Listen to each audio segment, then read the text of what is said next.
ಕರ್ನಾಟಕ ಜನತೆಗೆ A V Nagaraj ಮಾತಾಡೋದು. Mysuru Usman gobi dry gobi, ಅದರಲ್ಲಿ ಆರೋಗ್ಯಕರವಾದಂಥ ಪದಾರ್ಥಗಳನ್ನ ಮನುಷ್ಯರಿಗೆ ಬಳಸಿ ತಿನ್ನಿಸ್ತಾ ಇದ್ದರೆ ಅವ್ರಿಗೆ ನನ್ನದೊಂದು ಸಲಾಮು.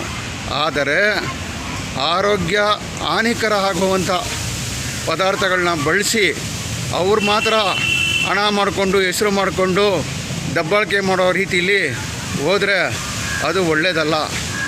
ಅದಕ್ಕೆ ನನ್ನದೊಂದು ಮನವಿ ಅವ್ರಿಗೆ ಏನಂದರೆ, ಉಸ್ಮಾನ್ ಗೋಬಿ ಮೈಸೂರು ಡ್ರೈ ಗೋಬಿ ಇವರು ಆ ಪದಾರ್ಥಗಳಿಗೆ ಏನು ಬಳಸ್ತಾರೆ ಪಾರದರ್ಶಕವಾಗಿ ತೋರಿಸ್ಲಿ, ಎಲ್ಲರಿಗೂ ತೋರಿಸ್ಬಿಟ್ಟು ಅವರು ಈ ಸರ್ಕಾರದ ಇಲಾಖೆಯಲ್ಲಿ ಅವರೇನೇನು ಪದಾರ್ಥಗಳನ್ನ ಬಳಸ್ತಾರೆ ಅದರದ್ದು ತನಿಖೆ ಕೂಡ ಮಾಡಿಸ್ಬಿಟ್ಟು ಅದರದ್ದೊಂದು ಸರ್ಟಿಫೈಡ್ ಕಾಪಿನ ಎಲ್ಲರಿಗೂ ಪ್ರಚಾರ ಮಾಡಬೇಕು ಅಂತ ಈ ಮೂಲಕ ಕಳಕಳಿಯಿಂದ ಕೇಳ್ಕೊಳ್ತಾ ಇದ್ದೀನಿ.